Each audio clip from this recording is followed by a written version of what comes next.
right, welcome back everybody to another episode of 10 Days Out, where this week we're going to be talking about the pretty big fight coming up. It's going to be Terence Crawford versus Amir Khan. The fight is coming up April 20th, and they'll be fighting at Madison Square Garden. So before we get started, I kind of just want to throw it out there. If you like the content, if you like the videos, please subscribe to the channel. It'll help me out tremendously. Also, if you'd like to come talk to me, you can always follow my Twitch channel. It'll be at the end of the video. So let's just go ahead and get started, and let's go ahead and roll into the fighters. All right, so we'll start with Terence Crawford. So right now, Terence Crawford is the WBO title holder at 147 pounds. If y'all remember, if you don't remember, when he first tested the 147 pound division, he came in against Jeff Horn. Put in a really good fight against Jeff Horn, really controlled him. And yeah, man, just kind of dominated Jeff Horn for the WBO title. So he snagged that title, his first shot at 147 pounds. He goes by the alias of Bud. You know, he's 31 years old. He's a southpaw, although he is ambidextrous and has the ability to switch back and forth, which actually makes him a very difficult, very difficult individual to fight in the ring. And if you watch any of his highlights, you can see that he causes a lot of problems for practically everybody. So he's 5'8". He has a reach of 74 inches, and he's from Omaha, Nebraska. So right now he actually holds a record of 34-0. 25 KOs. I think that puts him around 75% as far as his KO percentage. So he does have, pretty decent punching power. I think personally, Terence Crawford's punching power is a little bit underestimated. I know a lot of people say that he's a small 147 pounder. I personally don't agree. I've seen pictures of this man standing on the scale, and the scale reading 177 pounds. So I don't think he's necessarily as small as a lot of people say. And I think it's something that people go in the ring thinking, and then he turns around and just completely surprises you in the end. But that's Terence Crawford. So let's go over to Amir King Khan. So Amir Khan, he has a record of 33-4 with 20 KOs. He does have 3 losses by KOs, and we'll kind of talk about them a little bit later as well, when we kind of start the personal breakdowns a little bit and how they kind of match up with each other. He's from the UK. He's a welterweight fighting at 147 pound division, of course. He's orthodox. He's 5'8.5", so he does have a slight height advantage on Terence Crawford. He has a 71-inch reach, which he has a 3-inch disadvantage in reach against Terence Crawford. He has a 54% knockout ratio. He's held titles previously. He's had some really good fights.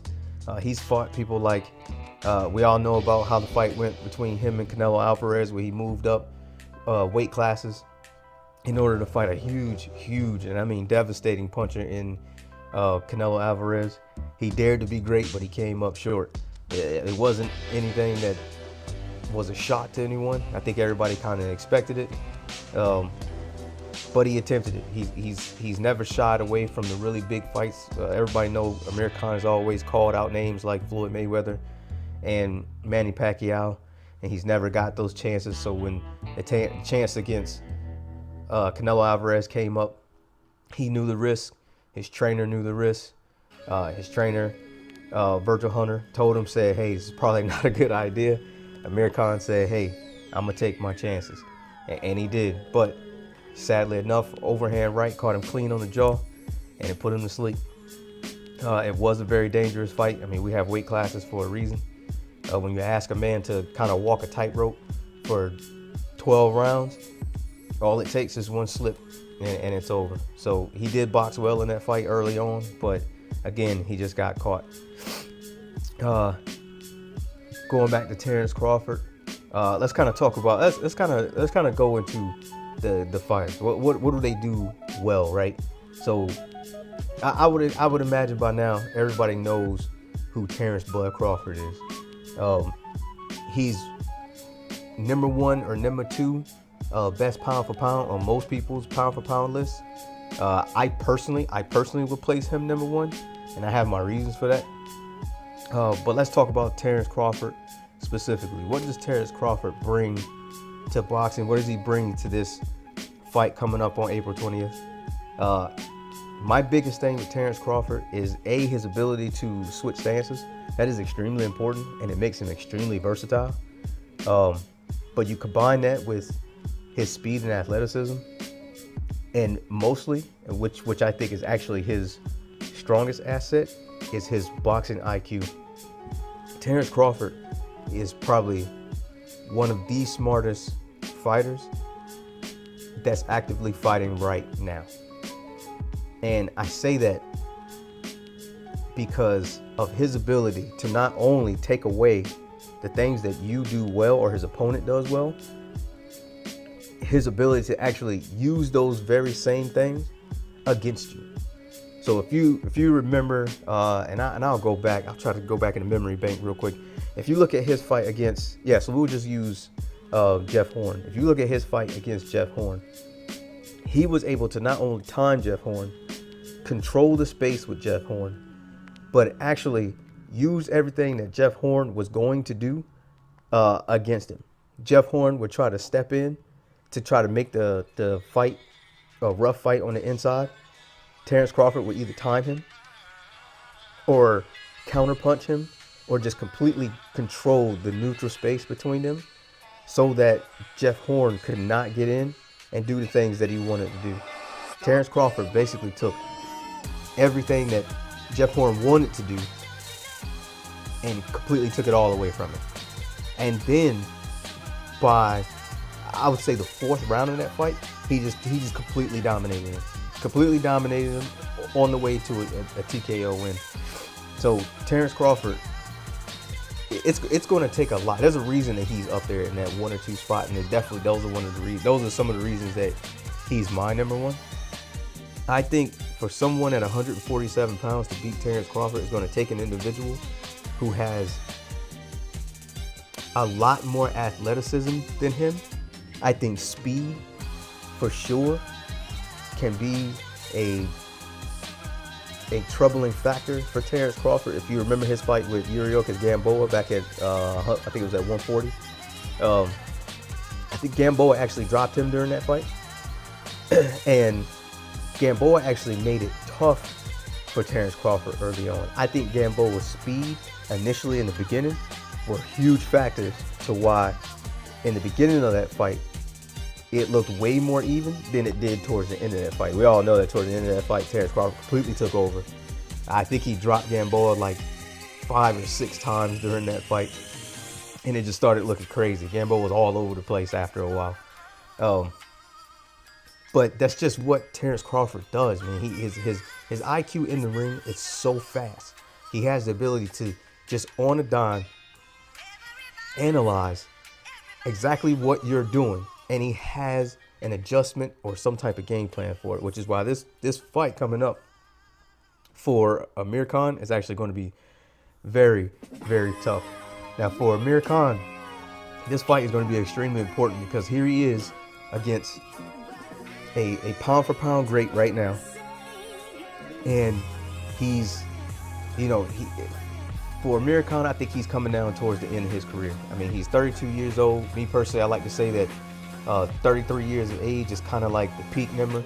Once you get past that 33, that's when you kind of start to see these boxers start to hit their downslope. He's had some really tough fights. He's had some really tough losses. And it's sadly enough, 3 of those 4 losses came by him being knocked out. I mean, he was knocked out by Prescott early on in his career. He was knocked out by Danny Garcia. And then he was knocked out viciously again by Canelo Alvarez. But one of the common denominators in each one of those knockouts is Amir Khan has a tendency to get caught in the middle of trades. So Amir Khan has really, really good hand speed. He throws really good combinations, but I think he has a tendency to fall in love with his combinations a little bit too much. And amongst them combinations, he gets caught and usually doesn't return from them. In this fight, I think he's going to have to be smart. He's going to have to use that height, or at least attempt to use that height at his advantage. Try to control the space. Try to really bother Terence Crawford with his speed. And his offense is going to have to be extremely ambiguous. He's going to need to be extremely ambiguous with his offense, because Terence Crawford has a really good ability of just building layers around his own offense and around his own defense. And during the post-fight analysis, I'll actually explain exactly what I mean about the building of the layers. This is big for Amir, because if he wins, he shocks the world. Because of right now, unless you're a huge fan of Amir Khan, nobody believes that he's going to win this fight. Everybody would say Terence Crawford is going to win, and a lot of people are predicting that Terence Crawford is going to win by knockout. I don't necessarily foresee a knockout coming, but it is extremely possible. It's very possible. I think for Amir Khan, winning kind of definitely gets him what he's been searching for. He's always been grasping at that big fight and that big win. Since he really bust onto the scene at 147 pounds, and his opportunity is now. I think his time is now. He's got fights on the horizon that he could make. Everybody knows that, he's been clamoring back and forth with his countrymate in Kell Brook. Kell Brook is fighting at 154 pounds now, so we don't know if we'll ever see that fight. I think if he loses this fight, I think him fighting Kell Brook would be a great fight to him to go out on. If he wins this fight, I think 147 pounds is probably where he should stay and where he should look to grasp another big fight. But again, I think that is a that's a tough one. It's a tough one. It's tough for me to choose Amir Khan in this one. But he does bring some things to the table. He has really good footwork. He knows how to utilize the ring really well. Like I said, his hand speed. He has good enough punching power to make you respect him. And he's going to have to use all those things on April 20th with someone like Terence Crawford in front of him. There's a dark side to Terence Crawford. Terence Crawford can get nasty in the ring at times, and it almost looks as though he hates his opponent, especially when he's really got you where he wants you, and the way he goes after you so viciously. It's almost like he has a lot of built up animosity against you. And right now, I have a hard time seeing Amir Khan win this one. But it's going to be a good fight. I can't wait to watch it. When they announced it, I was actually really excited about it. For Terence Crawford, this puts another good name on his resume at 147 pounds, where people are starting to make that correlation between him and Errol Spence right now and who would win. I think people are still kind of like hype off of Errol Spence's fight with Mikey Garcia, and a lot of people have swung their opinion in Errol Spence's direction if Errol Spence and Terence Crawford were to fight each other. I think this is that fight, depending on how Terence Crawford comes out and how he performs. Could be what kind of swings things back in Terence Crawford's direction and say, hey, I think Terence Crawford might be the better of the two, so on and so forth. But I do think Amir Khan is going to have enough to really cause Terence Crawford problems, at least early on in the fight. It's Amir Khan's MO. Early on, especially in the fights that he's lost, early on in the fight, he boxes extremely well. He in a lot of cases, he's winning the fight. If you look at his fight with Danny Garcia, he was winning before he got caught. If you look at his fight with Canelo Alvarez, thought he was winning before he got caught. In his fight with Canelo Alvarez, he actually showed that he was still learning things after all this time. After 37 fights, you can still see that he was getting smarter and he was developing. He showed better upper body movement, which Amir Khan has been criticized for being kind of stiff in the upper body at times. He was being really elusive. And again, it was just unfortunate. He was in there with a really big guy and he ate a really big punch. And, you know, again, we have weight classes for a reason. They probably should be respected a little bit more. That's something that Mikey Garcia just found out recently. So, April 20th, Madison Square Garden for the WBO title. It's a big fight. Y'all really ain't gonna want to miss it. So, this is Shorty Doo-Wop, the coach, signing out.